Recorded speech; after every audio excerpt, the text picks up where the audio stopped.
dan kita kembali semula ke sini untuk kita berbicara pula berkaitan dengan rahmat dalam bencana. Dan anda boleh berinteraksi dengan kami melalui talian, ya. Anda boleh beri komen tentang apa yang kita diskusikan nanti. Talian 0322829855. Kita ulang sekali lagi, 0322829855. Baik, kita ada tetamu istimewa yang akan menjawab persoalan anda mengenai rahmat dalam bencana ini. Terima kasih menerima kehadiran Imam Muda Ashraf, itu seorang pendakwah bebas dan juga pakar motivasi lah. Kita boleh cakap kan. Assalamualaikum. Waalaikumsalam warahmatullahi wabarakatuh. Dalam baik, alhamdulillah sihat. Dan tengok Ustaz sendiri, mana waktu PKP ni semua orang macam relax duduk kat rumah, tapi tak, memang sibuk selalu. Ya. Instagram tu aktif semua Ustaz. Dia sibuk daripada sini ke sibuk ke sini pula. Alhamdulillah. Semoga bermanfaat ilmu-ilmu yang dikongsikan. Semua ada cerita dia. InsyaAllah. Okey, kita mencari rahmat dalam bencana. Okey, mungkin macam biasalah kalau kita bawa Ustaz, memang kita tanya mukadimah terlebih dahululah berkaitan dengan keseluruhan situasi yang berlaku. Macam mana kita nak melihat rahmat dalam bencana ini? Baik, Assalamualaikum warahmatullahi wabarakatuh. Saya seronok hari ini, hari Jumaat, pagi yang paling baik mataharinya, kata Nabi sallallahu alaihi wasallam. Dan benda nak, kadang-kadang orang nampak benda nak senyum dalam kedukaan pun susah kan, nak diceritakan. Tapi sebenarnya hakikat dia, kita sendiri yang memilih nak seronok ke, nak sedih ke. Berapa lama nak sedih, berapa lama nak frust, berapa lama kita nak berduka cita, kita sendiri buat pilihan. Jadi bila kita sebut musibah ni, musibah ni daripada asaba. Perkataan Nabi sallallahu alaihi wasallam, Quran pun sebut man jaa bil hasanati falahu asyr. Al-Quran sebut ma asabaka min hasanatin famin Allah wa ma asabaka min sayyi'atin famin nafsik. Apa yang menimpa kamu, asabah ini apa yang menimpa. Maksudnya apa yang menimpa ada yang hasanah, yang baik. Apa yang menimpa kamu ada yang buruk. Jadi bila dalam bahasa Melayu, kalau kita sebut musibah nampak buruk lah. Jarang orang sebut musibah baik. Tak. Bila perkataan Melayu, musibah itu menggambarkan buruk. Tetapi hakikatnya musibah itu adalah apa yang menimpa. Sebab itu dalam kita bila turun hujan, hujan kita panggil rahmat. Betul. Tapi kalau kaki kita dah penuh, banjir dah separah pinggang dah, hujan turun, kita kata rahmat ke ataupun kita kata musibah? Betul tak? Kita kata bila lah hujan nak turun. Ataupun Jahani kata, ya Allah seronoknya hujan rahmat. Tak apa, alhamdulillah. Tapi banjir dah. Banjir dah. Okey. Sebab itu dalam Quran dia ada istilah-istilah yang kadang-kadang bila Allah turunkan hujan, Allah guna istilah yang lain. Al-ghaith, yang memberi manfaat. Ketika mana dalam satu kisah, ada ketika Allah turunkan hujan, Allah guna kalimah lain. Amtar wa amtarna alaihim matara. Kenapa istilah hujan dalam wording yang berbeza, dalam kes yang berbeza? Sebahagian ulama melihat bila nak sebut hujan yang memberi kebaikan, Allah guna istilah begini. Tapi kalau ada hujan ada kaitan dengan azab, sebagai contoh peristiwa Nabi Nuh alaihissalam, Allah guna wording ini seolah-olah menggambarkan hujan pun ada baik ada buruk dia. Ada baik ada buruk. Sebab itu Nabi kata kalau hujan turun, maka doalah Allahumma sayyiban nafi'a. Kurniakan hujan yang memberi manfaat. Jadi kita faham apa yang menimpa kita ada baik ada buruk. Baik atau buruk itu adalah pandangan kita. Nah, kalau kita nampak baik, kita akan nampak baik dan kita refleks dengan benda baik, jadi baik. Kalau kita refleks dengan benda buruk, jadi buruk.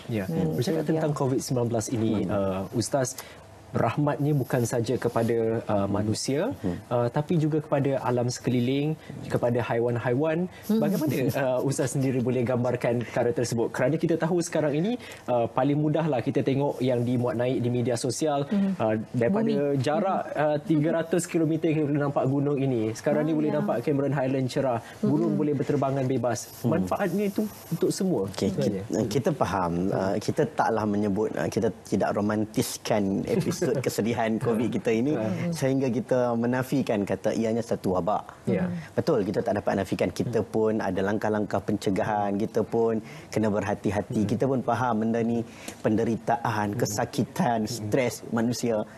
Tetapi sebab itulah tajuk hari ini rahmat di sebalik. Kita sedang melihat di sebalik. Nampak gunung cantik, orang viral kata binatang pun datang ke town kan. Masuk cuma boleh tengok lembu naik basikal ke apa lagi lah. Cuma macam-macam tu. Wah, rahmat dia macam komputer. Dan kita pun macam seharian kehidupan ada waktu-waktu yang disuruh untuk refresh.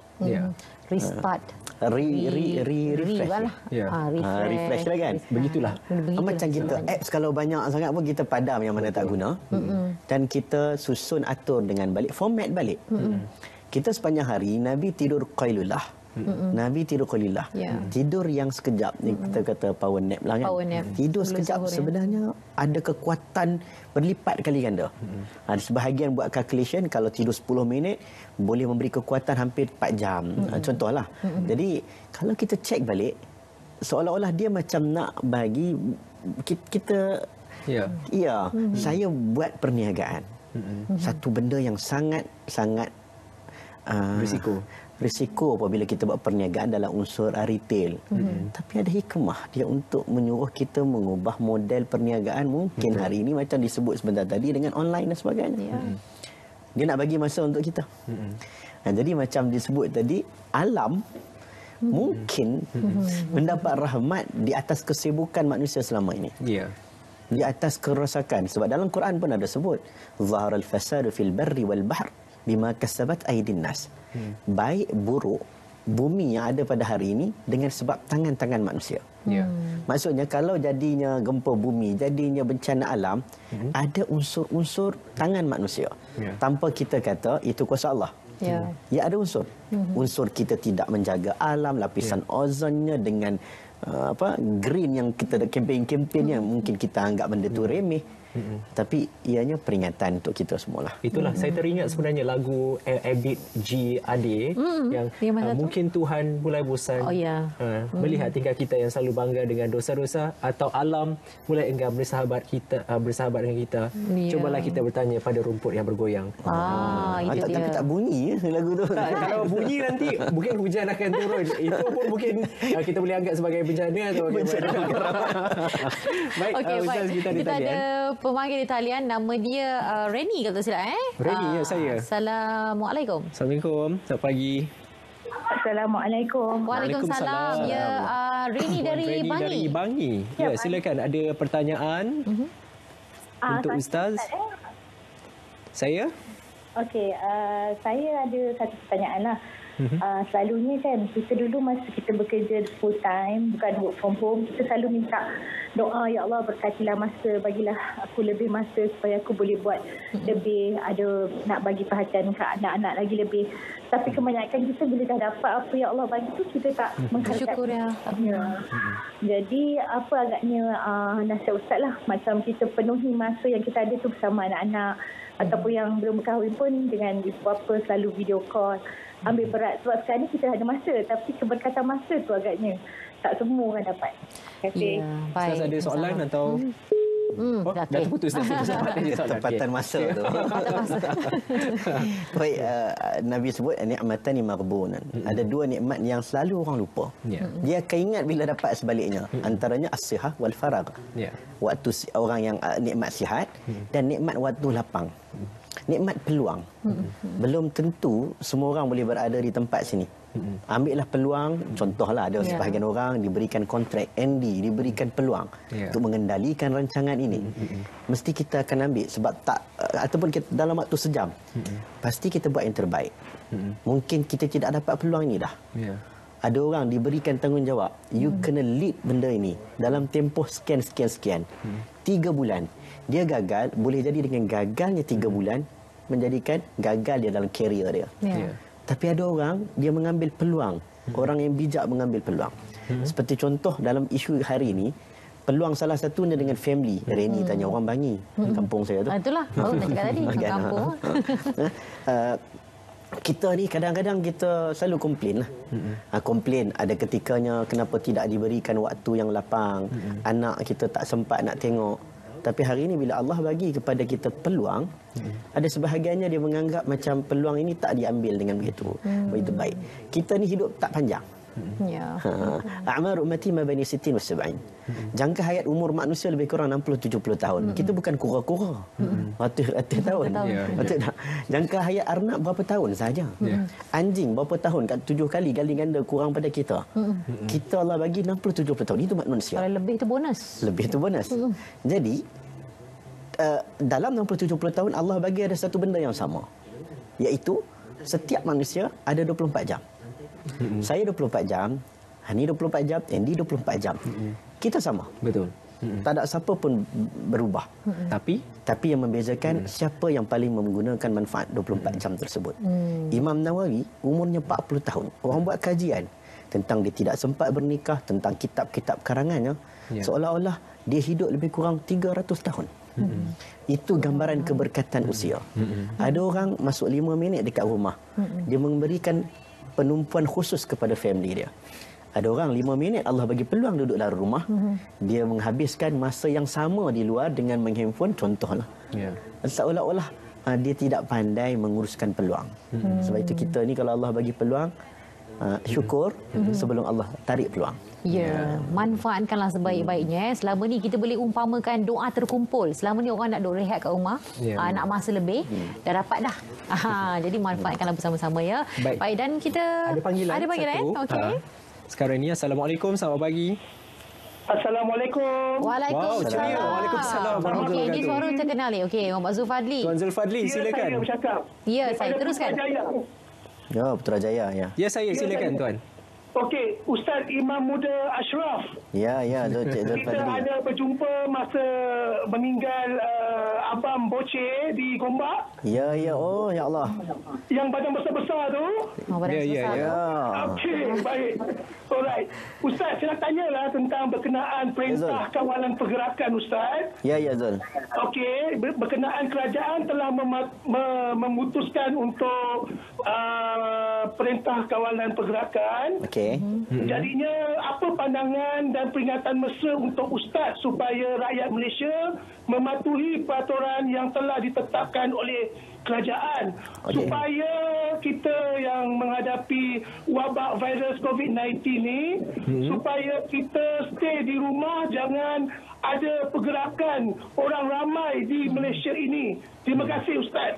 Itu Baik, terima saja. kasih. Sama-sama. Tuan Zulfadli. Semua itu nanti akan dijawab oleh Ustaz lepas Sekali kita lagi, berehat seketika. Kembali semula ke Kuala Lumpur, Studio N1 untuk kita menyambung kembali bicara kita tentang rahmat dalam bencana bersama dengan Imam Muda Ashraf. Baik, kita nak menjawab soalan sebelum kita berjeda tadi. Panggilan bertanya mengenai nasihat sepanjang tempoh PKP untuk duduk di rumah. Ya. Ustaz. Okey, baik, kita faham. Zul, Zul. Kita faham. Ada yang bertugas lah. Ada yang tak bertugaslah kat rumah. Ya. Okey. Kawan saya sebenarnya Bel dia sebut kan, stay at home, bukan homestay. Kalau homestay kena bayar kan. Dia duduk kat rumah dia. Jadi kita ni sebenarnya ada benda yang Nabi bagi tahu. Badan kita ni bukan hak milik kita. Bukan total milik kita. Kita tak boleh sakiti orang. Badan kita pun tak boleh kita sakiti.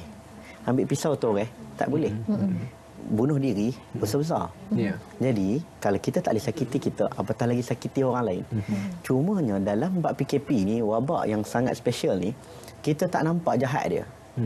Jahat yang tersembunyi. Sebab kadang kita membawa diri kita, niat kita baik.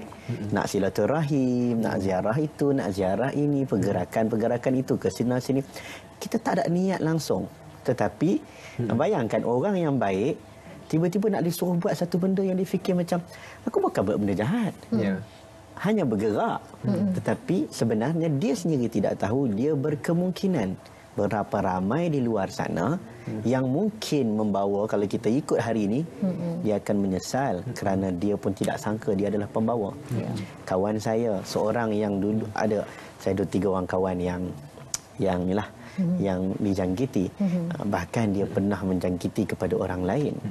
Dan dia pun cakap, kalau aku tahu benda itu ada pada badan aku tak balik rumah. Jangan kata rumah orang, rumah sendiri aku tak balik. Sebab satu family kena. Taklah satu family, adik dia kena. Tapi kita nak memberitahu kepada diri kita sendiri bahawa baik buruk manusia itu memang nampak secara general, kalau pukul, curi, rompak, nampak jahat. Tapi hari ini keluar rumah tanpa sebab, berkemungkinan itulah jahatnya. Sebab kita tak kata dia jahat, tetapi sebab dia tidak tahu dia membawa kejahatan itu pun tidak. Jadi kita hari ini duduk elok-elok dekat rumah sebab kita nak putuskan benda ini. Kita kena ingat, kita bukan hidup seorang. Kita hidup ramai orang. Ada orang yang sebahagian, saya berniaga, saya nampak saya susah, tapi saya tak pernah nak komplain sebab saya tengok ramai lagi susah. Sebab kita tengok, saya boleh bayang, semalam saya telefon kontraktor yang buat kat rumah saya. Kan dia tak boleh datang. Saya telefon, macam mana Pak? Wak macam mana Wak? Makan macam mana Wak? Simpan-simpan sebab dia makan hari. Hari ni buat kerja kontrak dapat RM50, RM80. Wak macam mana Wak? Dia kata susah Pak. Jadi macam mana kita boleh bayang orang yang nak makan pun susah. Kerana bukan sebab penyakit semata-mata, tapi kerana tidak putus lagi. Itu yang cerita dia, bukan isu sakit semata-mata, isu tentang orang yang mana ekonominya, ada yang berpisah keluarganya. Ada saya dengar cerita dah sebulan tak tengok anak, hantar waktu cucu sekolah nak balik tak boleh. Oleh kita pun teringat anak baru 2-3 minggu tinggal. Betul lah. Tak apa Ustaz. Mak lagi teringat lah. Jadi ini merupakan satu pengorbanan ya untuk kita sebenarnya supaya tidak menyakiti dan juga menjangkiti orang lain. Sebab itu tidaklah terbitnya hadis riwayat Bukhari yang menyebut siapa yang bersabar menetap di dalam rumahnya dalam musim wabak, sekiranya dia meninggal dalam keadaan syahid. Meninggal dalam keadaan syahid itu bukanlah nak suruh dia meninggal dalam rumah, tetapi nak memberi gambaran kesabaran dia. Sebab tahu pergerakan semua orang nak bergerak. Kesabaran dia menjadikan menghalang orang lain daripada disakiti. Ya. Bercakap tentang berjauhan dengan ahli keluarga, pasangan dengan pasangannya, anak dengan ibu dengan ayahnya, juga Ustaz bercerita tentang kontraktor rumah Ustaz yang terjejas pendapatannya. Ini memberi kesan juga kepada aspek emosi individu. Kalau kita lihat dari awal tadi banyak juga kita kongsikan tentang apa yang diluahkan oleh sekelompok masyarakat hingga ada yang nak membunuh diri dan sebagainya. Bagaimana kita nak menyantuni emosi mereka ini Ustaz? Macam-macam sebenarnya. Emosi ini Allah ciptakan khuliqa halu'an jazwa. Allah cipta perasaan manusia beza-beza. Sebab tu kalau saya petik Quran ni banyak dia punya elemen-elemen perasaan. Dalam kahwin ada perasaan begini. Ada orang kahwin niat begini. Ada yang nama keluh gelisah, ada yang nama dia beban, ada yang nama rasa berat nak memberi, ada nama stres. Dalam Quran istilah wording yang berbeza. Tuhan cipta benda ini menjadikan ianya memang wujud bagi setiap manusia. Bezanya tinggi, banyak, apa yang kita streskan. Jadi macam kalau ditanya tentang emosi, kalau kemarin viral sampai ada budak minta masuk lokap. Nak masuk lokap, boleh kata balik rumah. Dia kata tak, saya nak masuk lokap. Punya stres sampai macam tu sekali. Tak macam tu. Okey. Tempoh PKP awal. Saya kongsikan apa yang saya rasa. Bagi orang yang ada staff, saya ada staff, waktu tu kita fikir tentang kesusahan mereka. Rezeki, gaji dan sebagainya. Sebab belum ada pengumuman waktu tu tentang imbuhan untuk majikan dan sebagainya. Waktu tu mula-mula dengan B40, dengan T20-nya. Waktu tu belum lagi cerita tentang majikan. Kita terkesan. Terkesan dalam tempoh awal. Waktu itu ramai orang tak tahu nak hidup dalam keadaan duduk di rumah tanpa bergerak. Kan? PKP ni kita tak tahu, saya pun blur. Tak pernah imagine kan akan jadi. Orang bahasa mudah bengong sekejap. Macam nak bengong sekejap. Tiap hari keluar kan. Bengong sekejap. Tapi alhamdulillah rupanya sambung PKP kedua, ketiga baru kita boleh susun. Pagi buat apa, petang buat apa, malam buat apa. Dan hari ni saya rasa saya sangat sibuk kerana ada banyak benda tak sempat siap. Sebab dah ada jadual-jadual tersendiri. Tadi nak sebut waktu zaman bengong tu kan. Kita tak tahu nak buat apa. Adakah kita nak biarkan diri kita terus dalam kebengongan? Saya bingung, saya tak sedap dengan bahasa dia. Dia apa? Kebingungan. Nampak baik sikit lah kan. Akhirnya kita tukar cara berfikir. Daripada pemikiran pertama membuang pekerja, buang begini kepada pemikiran kedua. Ubah model perniagaan. Kita bagi semangat kepada staf. Staf yang mula takut-takut dan curiga pada majikan. Bagi semangat, you tengah buat hari ini kerja ketika arah kerja yang lain. Ubah emosi mereka. Saya nampak kesan dia sangat positif. Sangat positif dengan pergerakan mereka ke arah satu benda yang lain, emosi yang lain. Ya, betul. Maknanya kita bina juga strategi yang baru dan ini satu baru untuk kita lah, normaliti yang baru. Dan kita ada pemanggil di talian sekarang ini. Hello, Assalamualaikum. Hello, Waalaikumsalam. Ya, saya. Kita ada Cik Ibrahim dari Pulau Pinang. Ya, Pak Ibrahim dari Pulau Pinang. Ya, Pak Ibrahim, silakan. Silakan tuan. Assalamualaikum Ustaz. Waalaikumsalam, Pak Ibrahim. Ya. Ya. Silakan. Ustaz, banyak lama tak jumpa. Itulah mamu kita ni sini lah. Kita duduk jumpa dekat Masjid Karwa bersama-sama Ustaz Zamzam. Oh ya. Ya. Dah cantik dah masjid baru tu. Ini pun 86 dah. Alhamdulillah, rezeki umur panjang. Itulah saya pun 82 dah. Oh. Alhamdulillah. Masjid Karwa lah ni cantik jadi. Saya tengok cantik nampak masjid baru. Barulah. Baik, Pakcik. Ustaz saya duduk dengar dalam TV sajalah. Alhamdulillah. Subhanallah. Semoga kitab jemaah seorang dah jadi begitu sekali punya Allah Ta'ala bagi Alhamdulillah. Baik, Tuan Ibrahim ada soalan kepada Ustaz? Ada soalan Ustaz. Saya nak tanya lah berkaitan dengan PKP ni.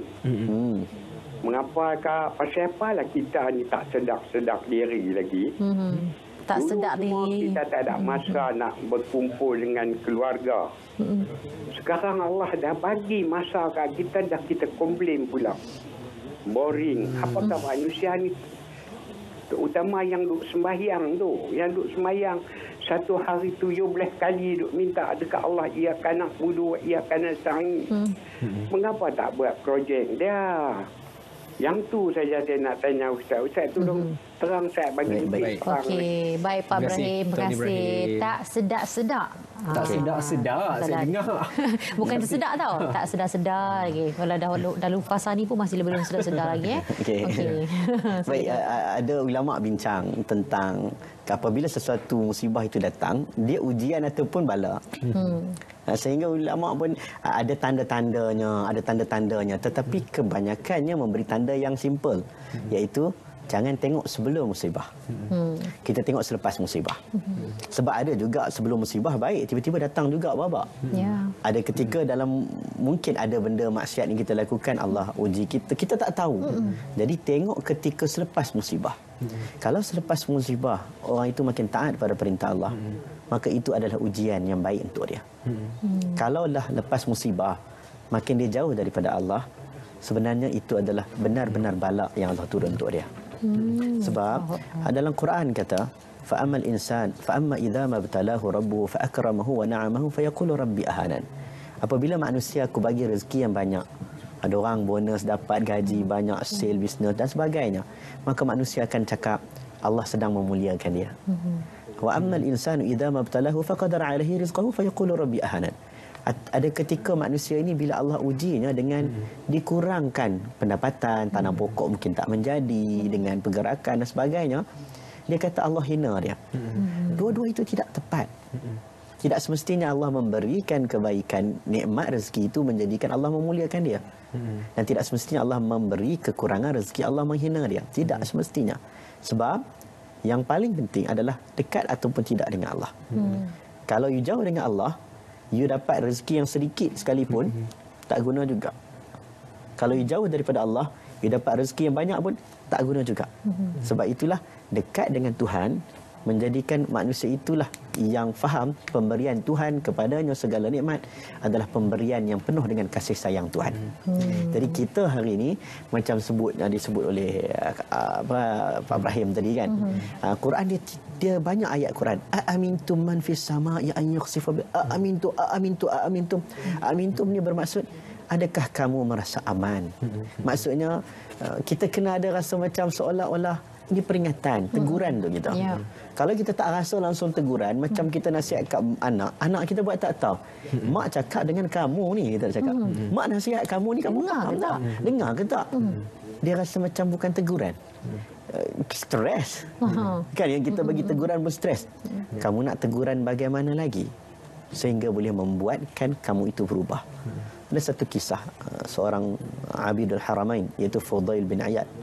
Digambarkan bahawa dia rajin merompak, terkenal dengan perompak, dan dia satu hari nak merompak seorang wanita. Dia masuk satu lorong, dia terdengar ayat Quran surah Al-Hadid yang menceritakan bahawa sampai bila lagi kamu ingin menunggu untuk beriman. Maka waktu itu dia berjalan, ada orang yang sebut, saya tidak akan lalu lorong ni. Dia berbincanglah, Sebab apa? Nanti Fudail lalu kita kena rompak, kita lalu jalan ni. Lalu jalan yang lain. Fudail kata, jahatnya aku. Sampai orang kampung semua tak suka dengan aku. Akhirnya dia tersandar. Sampai bila aku menunggu untuk aku berubah? 20 tahun lagi? 10 tahun lagi? Akhirnya dia mengambil tindakan, dia berubah dan orang menyebut dia menjadi imam besar di 2 tanah haram. Daripada hanya refleks yang kecil tetapi boleh memberikan kesan besar. Ada orang berubah, aksiden baru jadi baik. Betul. Ada orang berubah, mak meninggal baru jadi baik. Ada orang lepas kahwin baru jadi baik. Ada orang macam-macam lah kisah. Ada orang benda yang simple boleh jadi baik. Sebab manusia ni tak tahu di mana turning point dia. Kita tak tahu turning point dia. Yang kita takut tu bila dah jadi baik, lepas tu jadi jahat balik, malah bergada-gada jahatnya lepas tu. Oh, itu takut lah. Itu kita musibah yang kita takut. Moga Okey. dijauhkan. Baik, kita ada pemanggil untuk sekarang ni. Assalamualaikum. Assalamualaikum. Assalamualaikum. Salam. Ya, boleh. Okay, siapa Assalamualaikum, bertalan? ya. Kita ada Cik Tuan Rizwan dari Rizwan Mersing ya. Mersing. Cik Jo. Silakan. Ya, tuan. Ya. Assalamualaikum, Ustaz Imam. Assalamualaikum warahmatullahi. Saya nak bertanya Imam. Sebelum PKP ni, sebelum Ya, ya. PKP, isi ketua keluarga yang mencari nafkah. Okey. Jadi sekarang ni, bila dah habis masa PKP, ketua keluarga tak dapat cari nafkah. Ya. Tapi isterinya masih bekerja. Diwajibkan bekerja. Ya. Jadi isterinya satu hari bergurau dengan saya lah sendiri, awak kena pulangkan balik ni apa yang saya belanja hari-hari. Apakah wajarkah saya bayar balik ataupun hanya gurauan tu? Faham tak maksud saya? Faham. Itu sahaja. Adakah itu mendatangkan bencana ke ataupun rahmat balik? Wallahu alam. Baik. Baik, terima kasih. banyak Tuan Dia- Rizwan. Okey. Terima kasih. Tolong jawab. Isu berkaitan dengan Walaupun dalam isteri. gurauan, tapi saya tersentak juga orang katakan. Baik, Baik. faham. Cik Jadi Rizwan. kan. Okey. InsyaAllah akan dijawab oleh Silakan. Ustaz. Okey, ini banyak kes yang kita jumpa. Biasanya suami bekerja, isteri tidak bekerja. Tiba-tiba suami kemalangan, suami jatuh sakit. Inilah selalu permasalahan yang berbangkit. Isteri terpaksa mencari kerja. Ada ketikanya suami bekerja, isteri bekerja. Dalam keadaan ekonomi yang entah bagaimana, suami kena buang kerja. Isteri teruskan pekerjaan. Bagaimana pula dengan wang ringgit yang katanya ketua keluarga ni suami kena wabima anfaqu min amwalihim. Suami yang kena bagi nafkah kepada isteri. Baik. Saya nak jawab pada apa nama tadi? Kita Rizwan tadi tu. Sebenarnya rezeki, nafkah ini tanggungjawab tidak beralih arah. Dia tetap kepada suami. Tidak beralih arah. Kalau isteri cakap abang kena ganti balik, ya. Memang kena ganti balik. Walaupun dalam nada gurau tadi tu ya. Ya, tak adalah biasalah orang kita dia tak cakap lah you kena Very buka saja. lawyer ke apa tak ada lah kan. Dia cakap you kena ganti balik. Dia kena ganti balik kalau betul-betul isterinya memerlukan. Cumanya wa'ashiruhunna bil ma'ruf. Seorang suami yang baik, seorang isteri yang baik mesti ada pertimbangan. Ya. Ada kita punya toleransi kita. Kalau kita rasa macam abang, saya faham. Abang pun gaji dah kena buang kerja, jadi saya nak kalau boleh tu tak apalah saya tanggung sementara. Bukan suami dia yang bukan nak cakap ada suami yang memang tak langsung tak bagi nafkah. Tetapi ini memang dalam keadaan musibah. Dalam keadaan musibah. Kalau dia faham keadaan ini, pasti suami dan isteri ada gabungan yang baik. Boleh menerima kekurangan pasangan dia. Sama seperti suami, ketika mana isterinya ada kekurangan, kesakitan, kita dengar banyak kisah. Suami mampu bersabar, isteri sakit kronik, menjaga isteri. Dia boleh, takkan ada sebahagian dia kata, Ustaz, saya dah hak untuk melepaskan dia sebab saya tidak mendapat apa yang saya nak daripada isteri saya. Ya, tetapi adakah seorang lelaki yang baik meninggalkan isteri dalam keadaan kesakitan, terlantar sakit? Itu benda yang kita kata common sense. Jadi antara suami dan isteri hari ini memang kadang-kadang kita bimbang sebab sekarang ni kes berkenaan dengan masalah rumah tangga tinggi. Betul. Ya. Tiap hari tengok muka. Ramai Yang tertekan. jauh, yang Kalau dekat saya pun baik saya tak keluar kerja. Gitu kan. Ada yang mengamuk. Baik. Okeylah. Secara ringkas, nasihat secara am berkaitan dengan rahmat dalam bencana ini. Okey. Al-Quran sebut allazina idza asabatuhum musibatun qalu inna lillahi wa inna ilaihi raji'un. Apabila datang musibah, orang beriman akan sebut innalillahi wa inna ilaihi raji'un. Ayat yang tidak ada pada nabi-nabi lain, wording tentang motivasi, innalillahi wa inna ilaihi raji'un. Satu wording yang luar biasa. Daripada Allah benda tu datang dan Allah nak ambil balik barang yang dipinjam. Kenapa? Apa salahnya? Jadi Allah sambung, ulaika alaihim salawatun min rabbihim wa rahmah. Orang yang sabar, maka Allah kata baginya pujian untuknya warahmah dan rahmah. Orang yang sabar ada rahmah di sebaliknya. Fa inna ma'al usri yusra. Buka banyak ayat motivasi dalam Quran. Bagi kesusahan ada kesenangan. Wa asa an takrahu syai'an wa huwa khairul lakum. Boleh jadi kamu rasa benda tak baik untuk kamu, tapi Allah tahu itu baik untuk kamu. Banyak ayat Quran yang memberikan kesedaran untuk kita. Bangkit, wake up. Betulkan 2 minggu PKP yang kita tak tahu nak buat apa tu. Betulkan, susun balik, atur kehidupan kita. Jadikan hidup kita lebih ceria, hidup kita lebih baik. Mungkin ada hikmah di sebalik dia. Amin, insya-Allah. Amin, amin rabbal Kita alamin. memanfaatkan apa juga perkongsian yang telah pun diberikan oleh Imam Muda Ashraf untuk kita sama-sama menyingkap sisi rahmat dalam ujian yang diberikan kepada kita ketika pandemik melanda negara dan dunia. Jadi kita ucapkan terima kasih kepada anda yang setia bersama kami hinggalah waktu ini dan diharapkan memanfaatkan segala apa yang telah pun dikongsikan bersama siaran kita selama 4 jam bermula pada pukul 8 pagi tadi. Kita pun nak dapatkan Ustaz. Terima kasih Ustaz. Terima kasih banyak, Siapa nak balik lipat kain kan? Kita jumpa lagi Ustaz. Assalamualaikum. Jumpa lagi. Assalamualaikum.